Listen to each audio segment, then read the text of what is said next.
کہ اللہ کے محبوب دین کے ہم داعی ہیں، اللہ کے محبوب دین کے ہم مبلغ ہیں، اللہ کے محبوب دین کو ہم نے قبول کیا ہے، بڑے خوش نصیب۔ اسلام کے علاوہ اللہ کے یہاں کوئی دین چلے گا بھی نہیں، نہ یہودیت، نہ عیسائیت، نہ مجوسیت، نہ مشرکیت، سب ختم۔ ایسا دین اللہ نے آپ کو عنایت کیا ہے، ایسے دین کے آپ عامل ہیں۔ اچھا، یہ دین اللہ نے جو آپ کو دیا ہے یہ مکمل کی ہے، کمپلیٹ۔ اس کے اندر سے کسی چیز کے نکالے جانے کی کوئی گنجائش نہیں ہے، اور اس کے اندر داخل کیے جانے کی کوئی گنجائش نہیں۔ اللہ سبحانہ و تعالیٰ قرآن کریم سورہ مائدہ آیت نمبر 3 کے بیچ کے حصے کے اندر ارشاد فرماتا ہے، الیوم اکملت لکم دینکم واتممت علیکم نعمتی ورضیت لکم الاسلام۔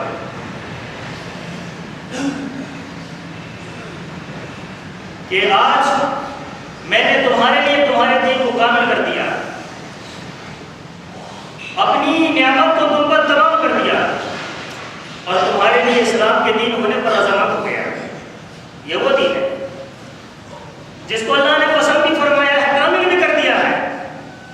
یہ وہ دین، اس دین کے آپ ماننے والے ہیں، الحمدللہ، اللہ کا احسان۔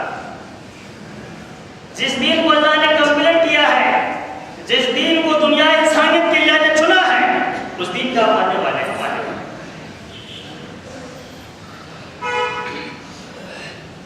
کوئی دین کی بات، صحابہ دین کے لیے معیار۔ اللہ سبحانہ و تعالیٰ قرآن کریم کے اندر ارشاد فرماتا ہے کہ تمہارے لیے کامیابی تب ہے جب تم ایسا ایمان لاؤ گے جیسا صحابہ کرام ایمان لائے۔ کامیابی تمہارے لیے تب ہے جب اس تم راستے پر چلو گے جس راستے پر صحابہ کرام نے چل کر دکھایا ہے، نبی کے وفاداروں نے، جانشینوں نے عمل کیا ہے۔ صحابہ معیار حق ہے، صحابہ ایمان کی کسوٹی ہے، صحابہ دین کے لیے معیار ہے۔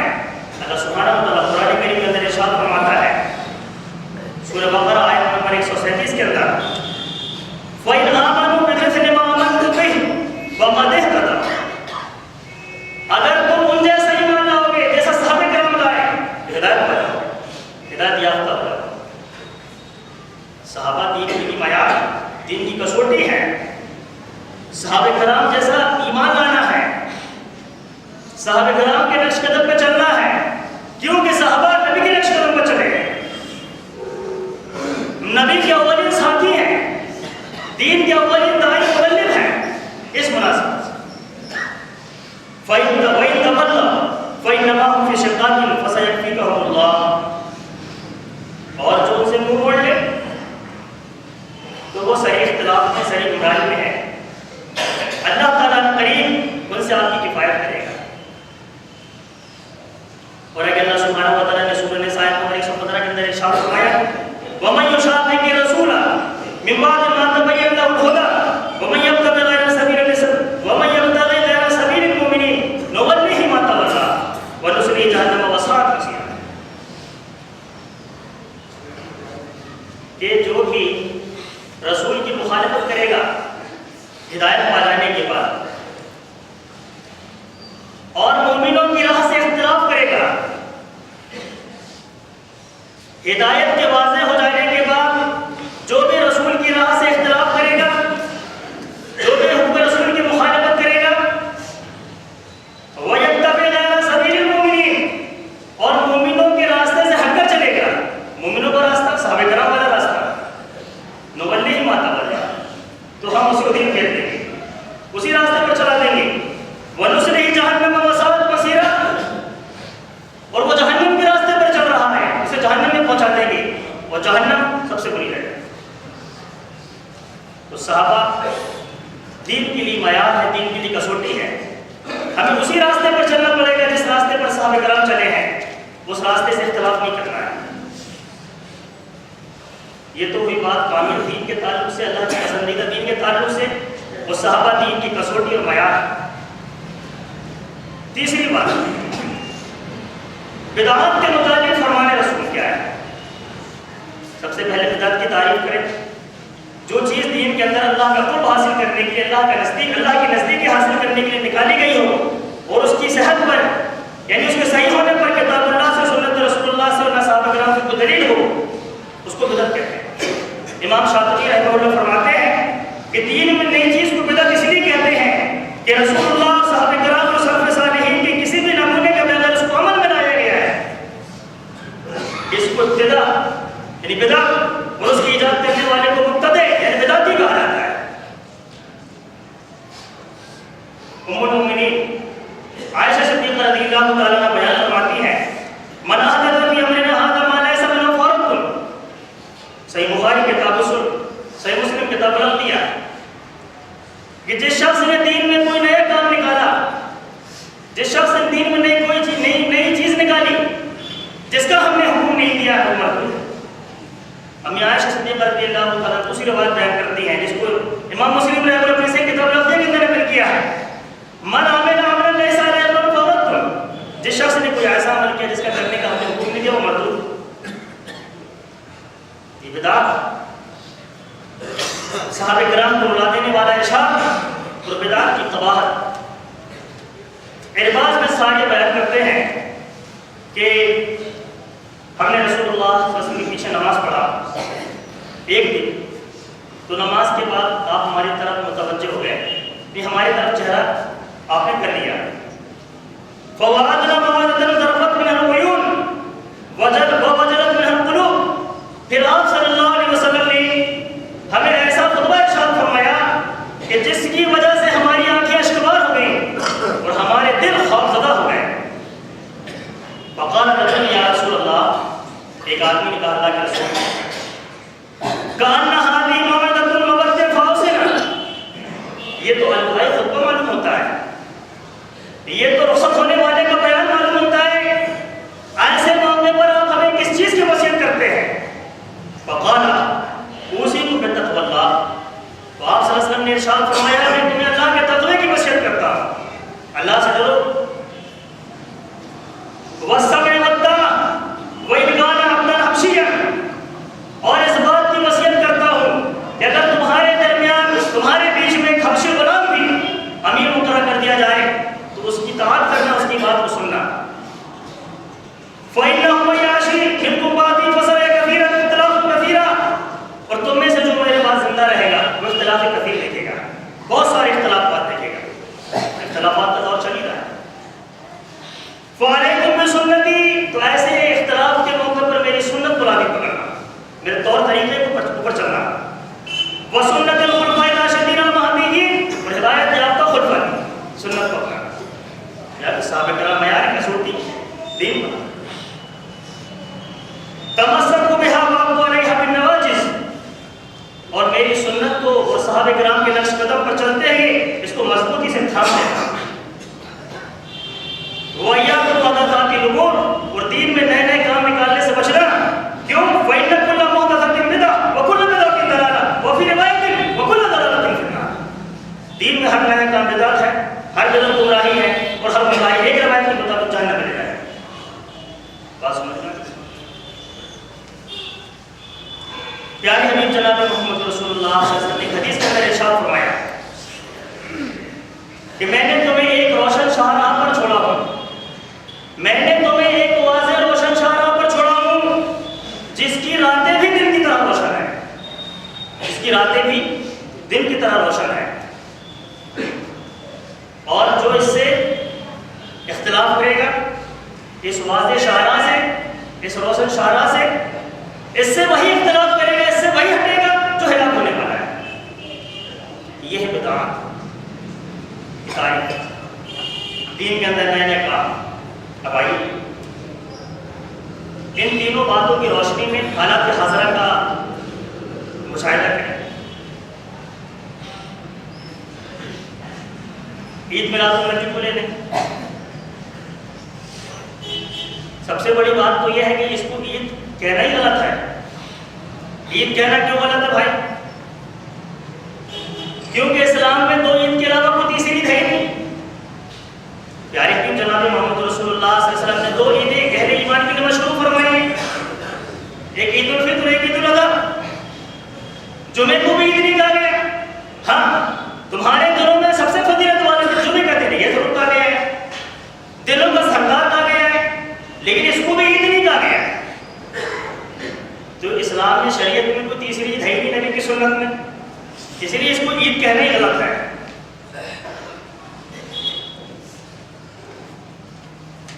اب سوال یہ پیدا ہوتا ہے، جب یہ عید ہے ہی نہیں تو امام کائنات محمد رسول اللہ صلی اللہ علیہ وسلم نے اس دن کو منایا ہے کہ نہیں منایا؟ ایک سوال پیدا ہوتا ہے۔ اپنا میلاد آپ نے منایا کہ نہیں منایا ہے؟ آپ نے اپنا برتھ ڈے، یوم پیدائش میں خوشیاں منائی ہیں کہ نہیں منائی ہیں؟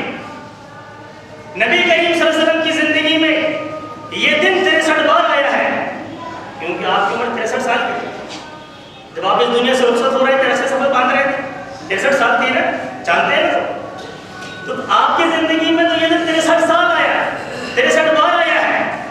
تو آیا آپ صلی اللہ علیہ وسلم نے اس دن کیا کیا ہے؟ مکی زندگی میں 40 بار اور مدنی زندگی میں 23 بار۔ بات سمجھ میں نہیں آئی؟ مطلب یہ ہے کہ آپ صلی اللہ علیہ وسلم کو نبوت 40 سال کی عمر میں ملی ہے، تو 40 سال نبوت سے پہلے یعنی 40 بار مکی زندگی میں اور مدنی زندگی میں۔ مکی زندگی میں یعنی 40 سال نبوت سے پہلے، مکی زندگی میں یہ دن 13 بار آیا اور مدنی زندگی میں 10 بار آیا، یعنی نبوت ملنے کے بعد 23 سال، یعنی 10 سالہ مدنی دور اور 13 سالہ مکی دور۔ تو آپ صلی اللہ علیہ وسلم نے یہ دن منایا کہ نہیں منایا؟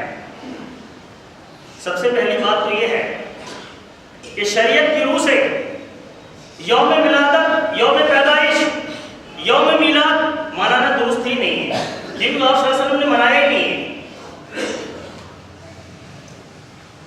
اور جس طرح امام کائنات محمد رسول اللہ صلی اللہ علیہ وسلم کے اقوال اور ارشادات فرمودہ قول اور فعل کا مجموعہ حدیث ہے، اور آپ صلی اللہ علیہ وسلم نے جن جن باتوں کے کرنے کا حکم دیا ہے اور جو جو آپ نے کہا ہے اور جو جو آپ نے کیا ہے، سب کتب احادیث میں محدثین نے اکٹھا کیا ہے۔ وہاں آپ کو کتاب الصلاۃ بھی ملے گا، وہاں آپ کو کتاب الزکات بھی ملے گا، وہاں آپ کو کتاب التوحید بھی ملے گا، وہاں آپ کو کتاب الوضو بھی ملے گا، وہاں آپ کو کتاب اللباس بھی ملے گا، آپ کو وہاں کتاب الصیام بھی ملے گا۔ ساری باتیں جس کو امام کائنات محمد رسول اللہ صلی اللہ علیہ وسلم نے کیا ہے، وہ جو کچھ کرنے کے لیے کہا ہے، وہ جو کچھ جتنے کام آپ کے سامنے ہوئے ہیں، سب احادیث کی شکل میں، احادیث کی مجموعہ کی شکل میں ہمارے سامنے موجود ہے۔ لیکن احادیث کی کتابوں کو کتب ستہ کو جب اٹھا کر دیکھتے ہیں تو وہاں ہمیں باب عید میلاد النبی ملتا ہی نہیں ہے۔ اس کا مطلب آپ نے نہیں منایا ہے، اس لیے نہیں ملتا ہے۔ کتاب العیدین ملتا ہے، لیکن ہمیں کتاب عید میلاد النبی صلی اللہ علیہ وسلم نہیں ملتا ہے۔ یہ تعجب کی بات ہے۔ کیوں بھائی؟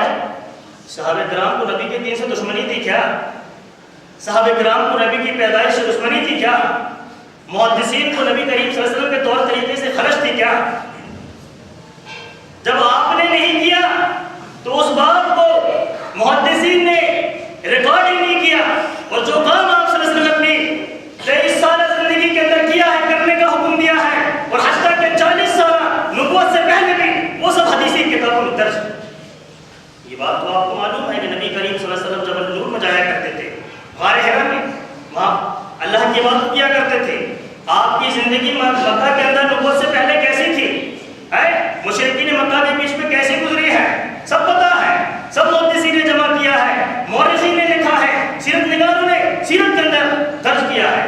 لیکن آپ صلی اللہ علیہ وسلم نے 63 سالہ زندگی کے اندر یوم پیدائش، برتھ ڈے اور یوم میلاد نہ منایا ہو، اور اس کا کسی تاریخی کتاب میں، سیرت کی کتابوں میں اور حدیثی کتابوں میں نہ آیا ہو، یہ بات سمجھ نہیں آتی۔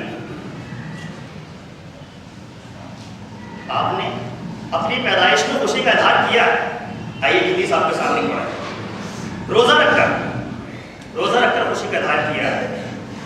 حضرت ابو قتادہ رضی اللہ تعالیٰ عنہ سے روایت ہے سئل عن صوم يوم الاثنين فقال ذلك يوم ولدت فيه ويوم ولدت او انزل علي فيه رواه مسلم کتاب الصیام. امام مسلم رحمہ اللہ نے اس حدیث کو اپنی صحیح کتاب الصیام کے اندر نقل کیا ہے. تو قتادہ رضی اللہ تعالیٰ سے روایت ہے رسول اللہ صلی اللہ علیہ وسلم سوال کیے گا پیر کے دن سوموار کے دن روزے کے تعلق سے. تو آپ صلی اللہ علیہ وسلم نے ارشاد فرمایا یہی وہ دن ہے جس میں میری پیدائش ہوئی ہے اور یہی وہ دن ہے جس میں مجھے نبوت سے سرفراز کیا گیا ہے اور یہی وہ دن ہے جس میں میرے اوپر قرآن کریم کا نزول ہوا ہے. مطلب یہ ہے مقصد یہ ہے آپ صلی اللہ علیہ وسلم کے فرمان کا کہ میں اپنی ولادت اور نبوت کی خوشی میں روزہ رکھتا ہوں. بتاؤ بھائی نبی سے امتیوں کو بڑی محبت ہے, بڑا پیار ہے. کل کس نے روزہ رکھا تھا؟ کس نے روزہ رکھا تھا؟ نبی کی مخالفت. نبی تو اپنی پیدائش کا دن روزہ رکھ کر خوشی کا اظہار کر رہے ہیں اور امتی ناچ گانا کر کے نبی کو جو چیز ناپسند ہے اس کو پسند کر کے. اللہ سبحانہ و تعالیٰ قرآن کریم سورہ احزاب آیت نمبر 22 کے اندر ارشاد فرماتا ہے لقد کان لکم فی رسول اللہ اسوۃ حسنۃ لمن کان یرجو اللہ والیوم الآخر. ارے بھائی تم میں سے جو اللہ اور یوم آخرت پر ایمان رکھتا ہے اس کے لیے محمد رسول اللہ صلی اللہ علیہ وسلم کی زندگی نمونہ ہے. پھر نبی نے اس دن جو کام کیا وہ کام امتی کیوں نہیں کرتا؟ وہ نبی نے اس دن جو کام نہیں کیا اس کو امتی کیوں کرتا ہے؟ شاعر کہتا ہے سڑکوں پر ناچتی ہیں کنودیں بطول کی, سڑکوں پر ناچتی ہیں کنیدیں بطول کی اور تالیاں بجاتی امت رسول کی. شرم نہیں آتی امتی؟ یہ نبی سے محبت کا اظہار ہے. اور آپ صلی اللہ علیہ وسلم نے تو منایا نہیں, یہ بات تو ثابت ہوگی حدیث کی کتابوں سے قرآن سے. اب سوال یہ ہے کہ صحابہ کرام نے کیوں نہیں منایا؟ صحابہ کرام نے منایا کہ نہیں منایا؟ کیا صحابہ کرام کو نبی سے دشمنی تھی؟ کیا صحابہ کرام نبی سے محبت نہیں کرتے تھے؟ ارے صحابہ کرام کو نبی سے اتنی محبت تھی, اتنی محبت تھی, اتنی محبت تھی, اتنی محبت تھی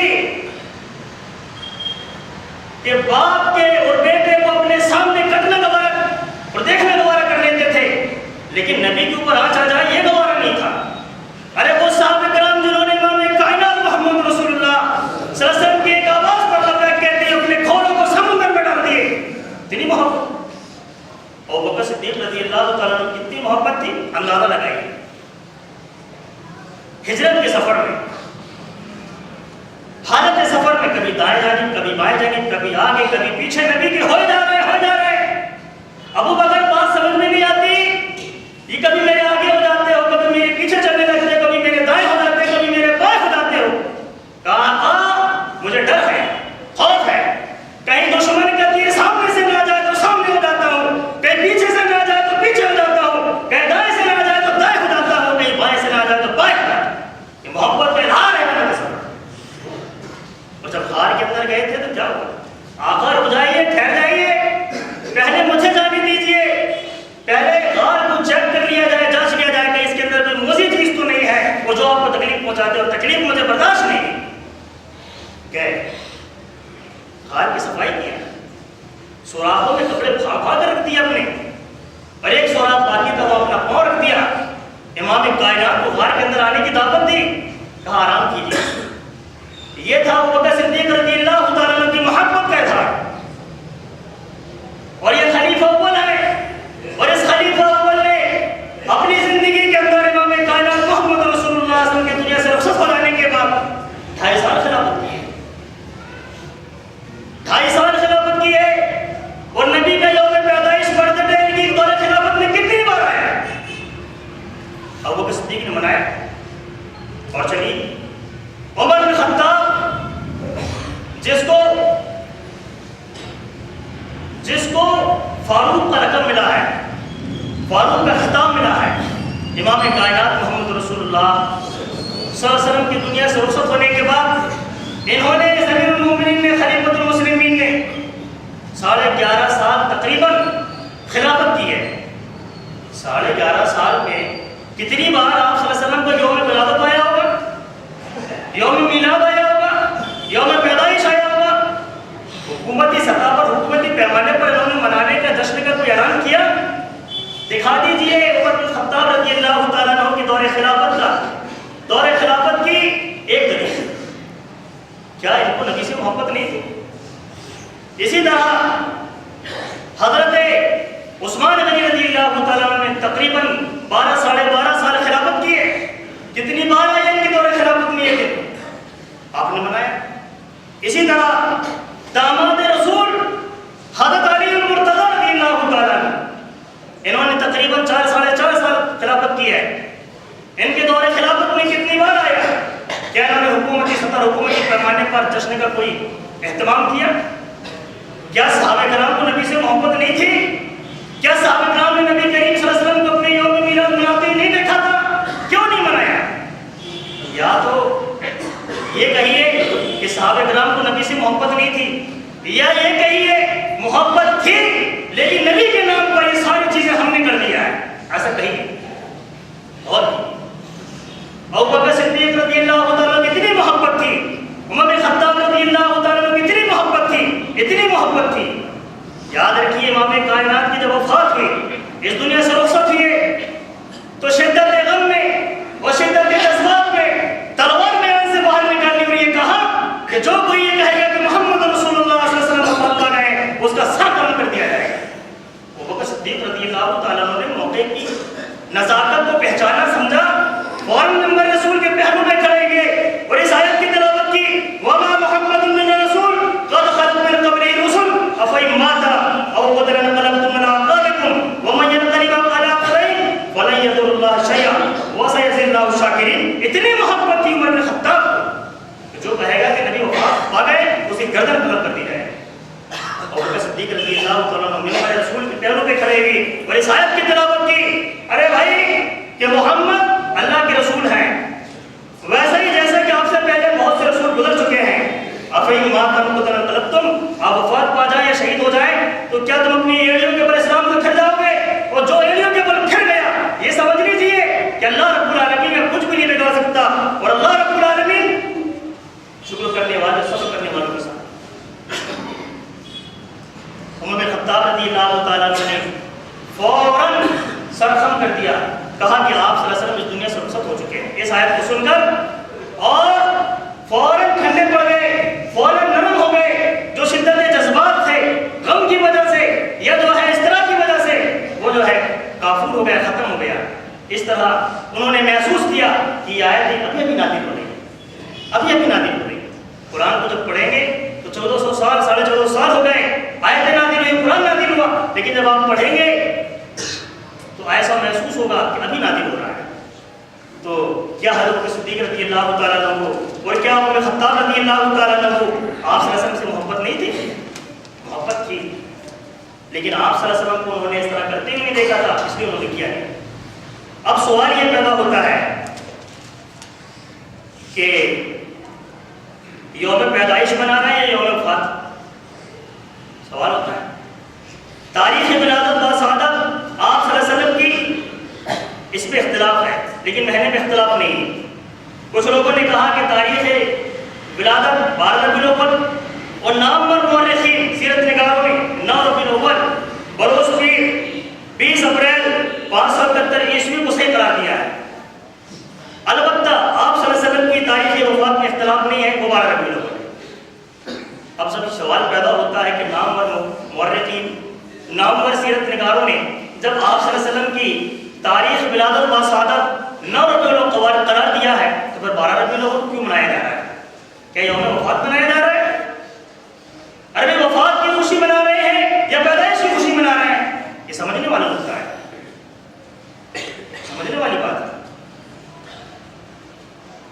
اور چلیے نعوذ باللہ، نبی سے لوگوں کو، نبی سے امتی کو محبت نہیں نفرت ہے.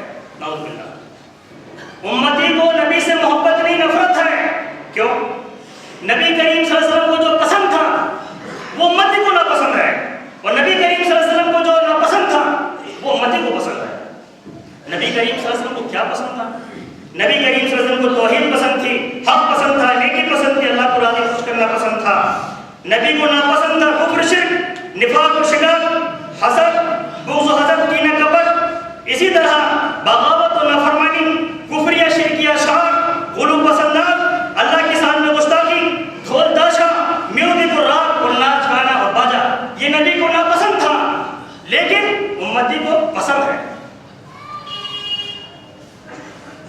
جب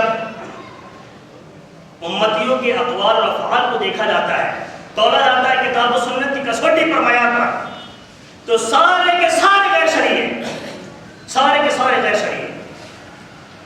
نبی کو ناچ گانا پسند تھا؟ نہیں۔ نبی کو ڈھول تاشا پسند تھا؟ آئیے ایک حدیث آپ کے سامنے پیش کریں، ایک واقعہ۔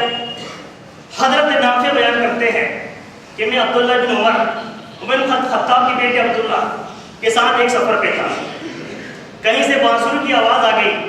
عبداللہ بن عمر نے اپنے دونوں ہاتھوں کی دونوں انگلیوں کو اپنے کانوں میں داخل کر لیا اور مجھ سے پوچھتے رہے، نافع کیا وہ منحوس آواز اب بھی آ رہی ہے؟ میں نے کہا نہیں۔ جب دور ہو گئے تو اپنے کانوں سے اپنی انگلیوں کو نکال لیا۔ میں نے پوچھا، عبداللہ بن عمر آپ نے ایسا کیوں کیا؟ عبداللہ بن عمر نے کہا، جس طرح تم میرے ساتھ سفر میں ہو، میں بھی آپ صلی اللہ علیہ وسلم کی زندگی میں آپ کے ساتھ ایک سفر میں تھا۔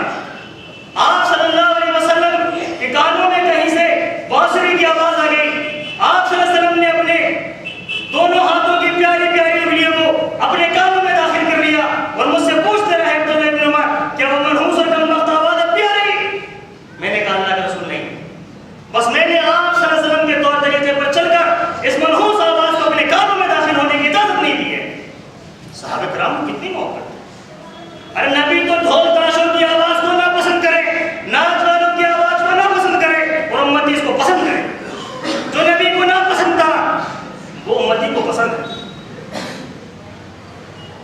نبی کی پسند ہمیں پسند نہیں ہے، نبی کی پسند ہمیں پسند نہیں ہے۔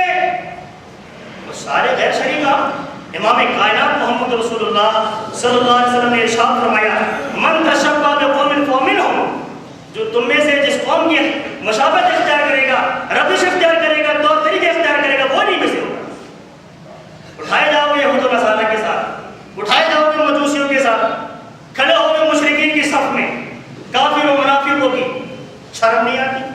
شاعر مشرق علامہ اقبال رحمہ اللہ کہتے ہیں، وضع میں تم ہو نصارہ تو تمدن میں حروف، اور یہ مسلمان ہیں جن دیکھ کے شرمائے ہو۔ شرم نہیں آتی؟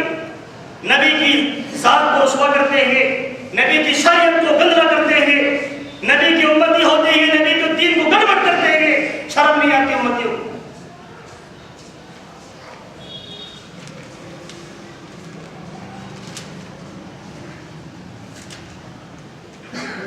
اسی طرح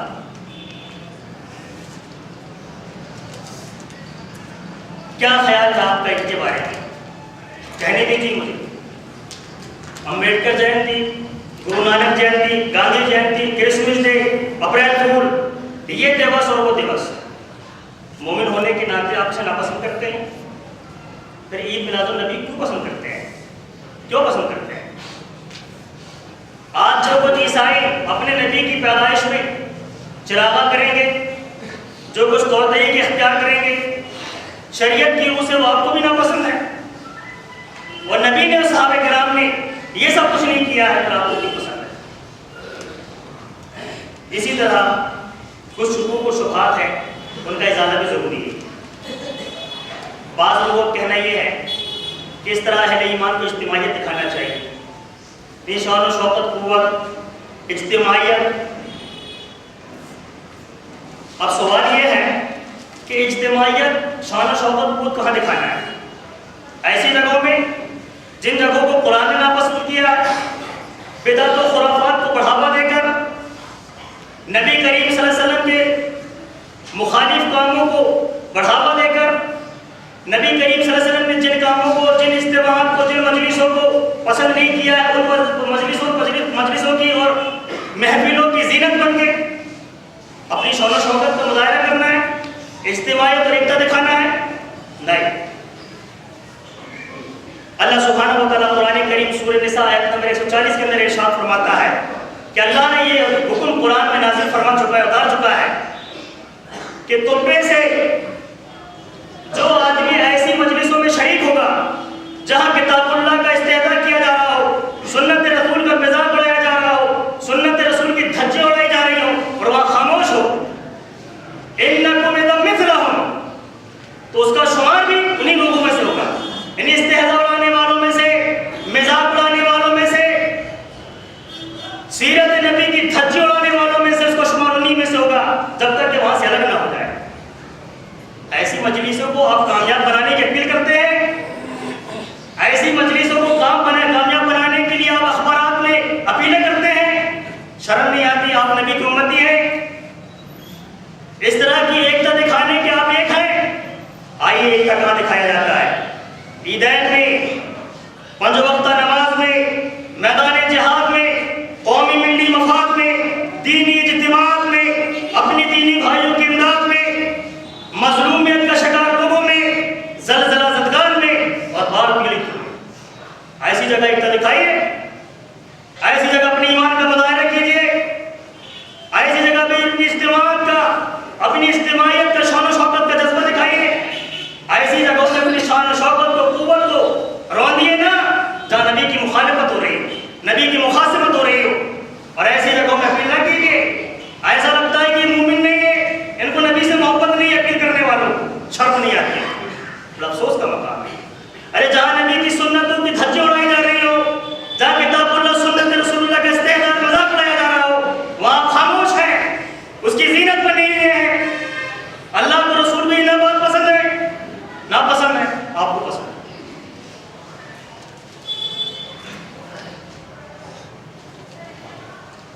اچھا، ایک شبہ یہ بھی کیا جاتا ہے،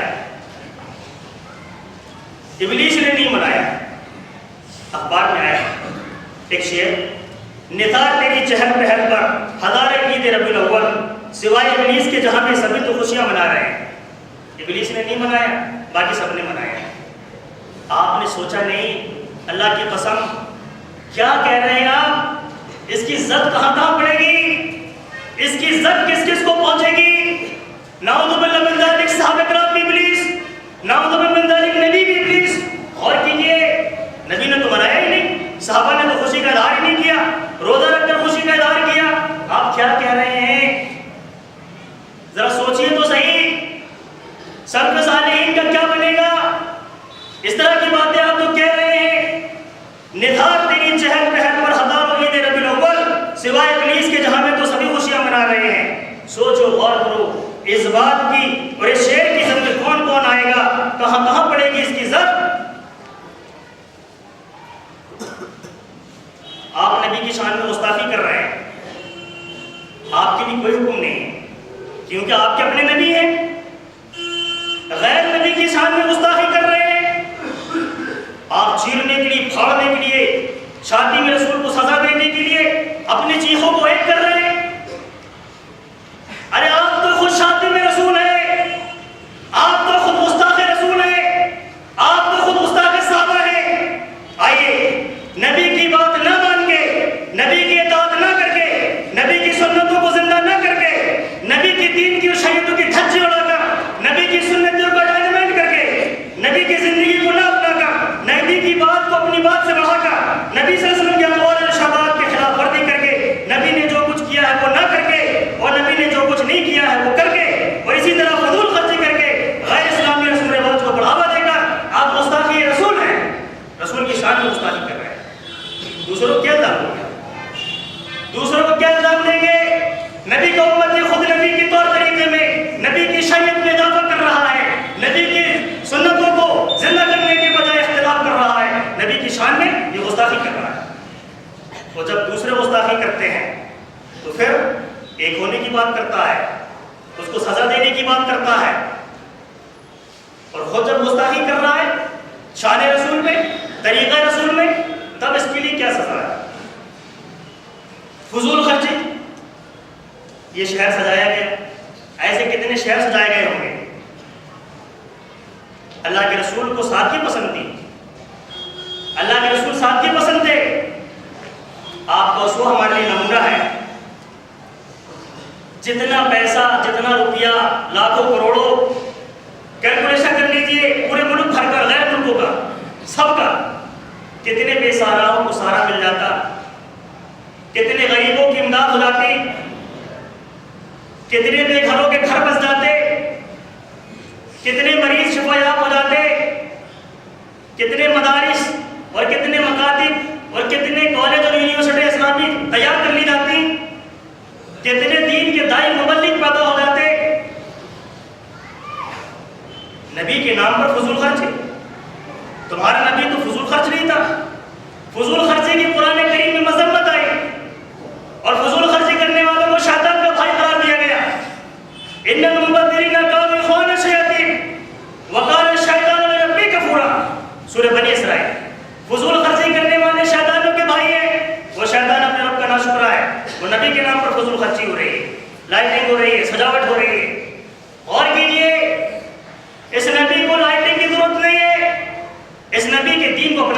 ضرورت ہے.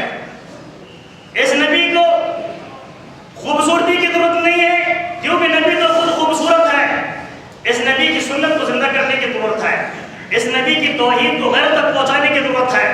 اس نبی کے دین کے داعی مبلغ بننے کی ضرورت ہے. میرے بھائی ادھر آخر میں ایک شعر سن لے فضول خرچی کے تعلق سے. کمندِ غیر نے ڈالی ہے چاند تاروں پر اور ایک ہم ہیں کھڑے ابھی مداروں پر. غریب شہر ترستا ہے ایک رضا کے لیے اور بہت سی چادریں چڑھی ہوئی مداروں پر. ہم اپنے گھر کا اندھیرا تو دور نہ کر سکے مگر چراغ جلاتے رہے مداروں پر.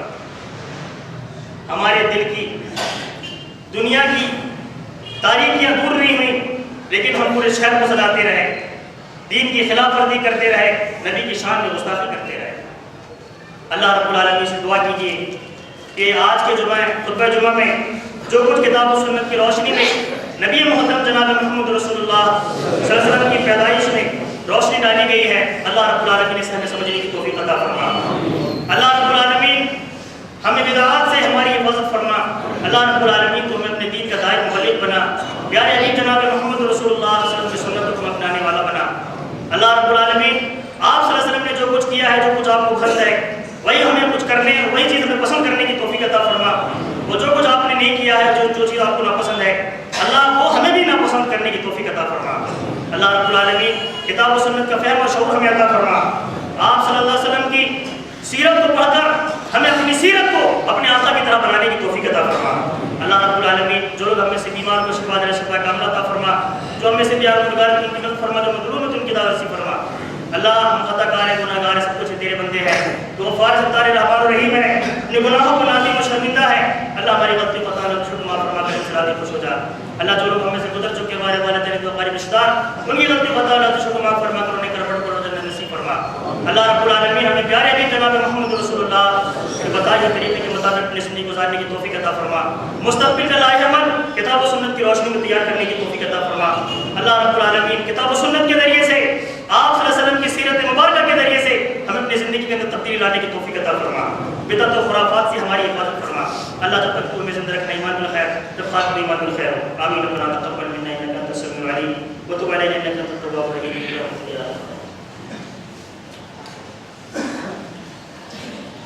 إن الحمد لله نحمده ونستعينه ونستغفره ونعوذ بالله من شرور أنفسنا ومن سيئات أعمالنا من يهده الله فلا مضل له ومن يضلل فلا هادي له وأشهد أن لا إله إلا الله وأشهد أن محمدا عبده ورسوله أما بعد فإن خير الحديث كتاب الله وخير الهدي هدي محمد صلى الله عليه وسلم وشر الأمور محدثاتها وكل محدثة بدعة وكل بدعة ضلالة وكل ضلالة في النار. أعوذ بالله من الشيطان الرجيم. بسم الله الرحمن الرحيم. إن الله وملائكته يصلون على النبي يا أيها الذين آمنوا صلوا عليه وسلموا تسليما. اللهم صل على محمد وعلى آل محمد كما صليت على إبراهيم وعلى آل إبراهيم إنك حميد مجيد. اللهم بارك على محمد وعلى آل محمد كما باركت على إبراهيم وعلى آل إبراهيم إنك حميد مجيد. اللهم انصر من نصر دين محمد صلى الله عليه وسلم واخذل من عارض دين محمد صلى الله عليه وسلم ولا تجعلنا منهم. عباد الله يرحمكم الله. إن الله يأمر بالعدل والإحسان وإيتاء ذي القربى وينهى عن الفحشاء والمنكر والبغي يعظكم لعلكم تذكرون.